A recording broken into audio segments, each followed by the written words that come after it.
Hey everybody, thanks for clicking on this video. This video, I'm just going to do a quick little update on a story I did a few days ago about that rest stop in Merritt. Um, I am a very small YouTuber. Here's the rest stop. I never know what's going to resonate on YouTube. I haven't figured out how to please the YouTube algorithm, but I try something every day. And when I feel inspired, I jump up and make a video.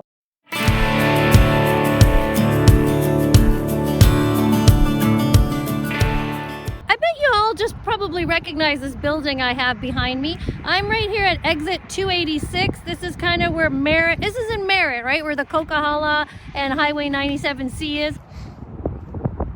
Now let's look at it. Like, it's a gorgeous little cabin. I think you used to be able to sell little snacks here, and there was a restroom. You could park your car, walk your dog, chit chat with people. Why is it that Destination BC or the government would just let this building, this gorgeous building, be destroyed or be sitting here empty? And so that rest stop, I mean, a lot of people, if you read in the comments of that last video, people remember it. People have fond memories. People got their snacks there. It was a nice place to pee. It was a nice place to drive by, stop over, get out of the car and stretch your legs. And that's the whole point of what I was saying. In the previous video, I had discovered that building that I just showed you had been sitting dormant since 2018. Now, a couple of people in the comments drew to my attention that something is going to happen with it. They are expected to develop that building in March 2025. So there are plans for redevelopment, but I wouldn't know that. How would I know? I just didn't know that. I wasn't up on that story. I'm not up on every single thing. Okay. So, and even the people that I talked to when I was there who didn't go on camera, they were like, well, what happened to this? Like, why is this closed? So maybe people in the town know, but people who are traveling by, as it is a tourist kind of destination, it's on a bloody highway, people are traveling. We're not from there, so we kind of don't know everything. But here's what they plan to do with it. This is from the Merritt Herald. Troika CEO delivers Gateway 286 presentation at Merritt Community Development Meeting. This article is from August 10th, 2024. This is the site plan. This is kind of what they plan to do with it. Commercial retail space, 3 drive-throughs. Drive-throughs? You're going to have drive-throughs? Don't people want to get out of the car? But anyway, suit yourself.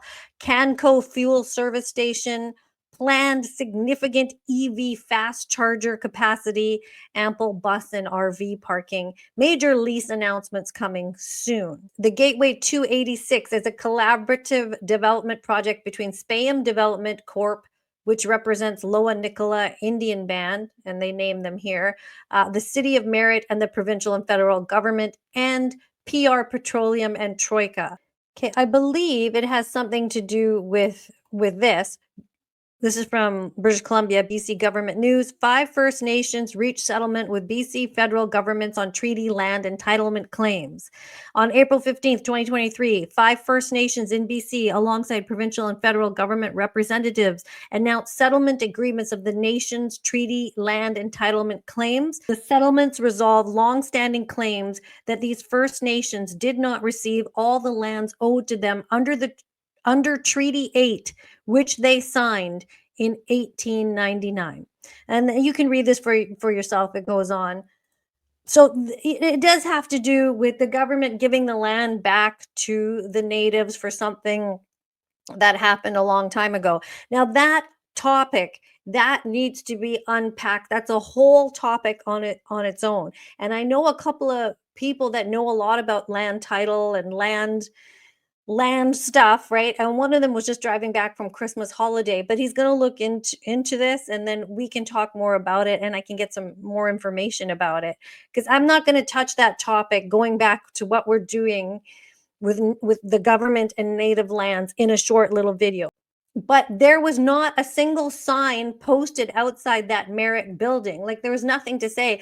How sometimes when buildings are under construction or something, there's a big sign up saying slated for redevelopment March 2025. So it wasn't saying anything like that. So there's no indication. You just basically see a ghost town. And you know what I saw? People going, oh, why is this closed? Why is this closed? And my friend and I also saw somebody go around the back and pee. Okay, so you really need the bathroom to be open. Oh, before I go on to one other thing, let's just look at these companies. Okay, this is Troika Developments. Just so you can have a look at their website, and they sort of are connected to these companies and PR Petroleum. Okay, so they're builders. So they'll be, I assume, doing the construction. There's Canco, located in Kelowna, BC. PR Petroleum is the parent company of Canco Petroleum, launched in 2016. So all these people are going to have their sort of fingers in this pie and then redevelop the Merritt area, or that Merritt Rest Stop area. So great, fantastic. I'm glad. And I'm glad that you guys drew my attention to that in the comments. But the thing is that still a good reason? I think my original point still stands in that, is that a good reason to just sit there in the meantime and let that building go to waste? The building is just sitting there empty. Can you not do something in the meantime? I mean, this is the point I'm making about government waste. Can you not do something in the meantime so that a little business could be in there selling sandwiches, selling coffee, selling soap, selling jam, selling little things that people knit in the community? Could that not be a great space for the town of Merritt to make a little bit of money? And just because you're going to do something in 2025, I haven't seen you break any ground yet. It's so why do you allow that to sit there empty? That's what I'm talking about with government waste. It's like if you rented a property and there was a picnic table in the back, and you ate your lunch or you barbecued at your picnic table in the backyard, but the landlord locks up the picnic table, locks it up, puts it in the shed, puts a padlock on it, and says, I'm going to sell this picnic table in 7 years, so you can't really use it right now. It's like, well, you'd be like, well, I was using that, like it's useful. Do you see the point I'm making? So la-di-da, they're going to do something with it, and we'll see if they actually do it or if it will be delayed like every other government thing. The only thing I've ever seen the government spring into action for is to get you to drive through vaccine clinics. They all have that all good to go, up and running at the speed of science, didn't they? They had all the stickers printed for the arrows in the grocery store so you knew which way to walk so that you'd avoid the virus or whatever. That's the only thing I've ever seen the government do expeditiously, right? They got all that vaccine stuff ready to go. When you're like, look, when you need something like a wheelchair, if you've been injured, they ain't no help for you at all. So I guess they will build it, and so people will come. But I gotta also say, another thing that I find annoying is it's very much like, do as I say, not as I do. Because if you, as a homeowner, want to leave your home empty, you cannot do that. In the city of Vancouver, you will get a friggin' empty homes tax, won't you? So it's okay for them, but it's not okay for you. And let's say you own your home and you want to leave and you want to travel. Let's say you're retired, or you're got enough money in the bank. I have family in Australia. Let's say I want to leave for 6 months and go traveling in Australia, New Zealand, and Fiji, where my family is. I'm not allowed to do that. I will get slapped with an empty homes tax. Empty homes tax declaration. What happens if you don't file it, confirming that either you live in the property or, yeah, indeed it is rented out and it isn't vacant or empty? Well, here's a great example, one of my little orange store favorites. This home is assessed at their most recent BC assessment at $858,000. At 3% tax assessment, they'll be facing a bill of $26,000 roughly. You see what I mean? They can leave a building empty. You can't leave a building empty. In fact, I saw David Eby in a CBC story say, we're cracking down on the billionaires, on the billionaires who leave the homes empty and don't make them available for people to rent.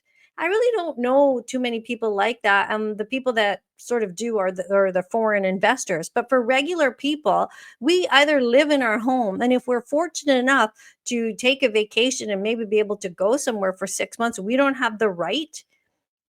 I have family in California too. I have all these amazing places I'd like to go see. Let's say I was financially able to do that. I'm not allowed to go visit my family for 6, 7 months because my own home, I will be taxed if I leave it empty. Does that sound fair to you? Because the government here says, oh, you got to rent it out. Meanwhile, this is my next story I'm going to do in a little bit on waste, on government waste, is Riverview.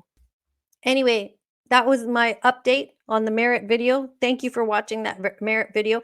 I read all your comments, even the ones where people were mean to me. I read those too.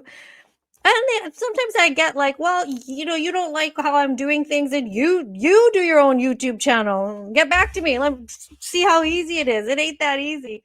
But anyway, to all the lovely comments, thank you. Thank you for watching this video. I'm a very small YouTuber. I'm trying to grow. So if you subscribe to my channel, that helps a lot. If you click like, that helps a lot because that pushes the video out. I'm a BC born girl, and I hope to do some more BC stories. Okay, so we'll talk to you soon.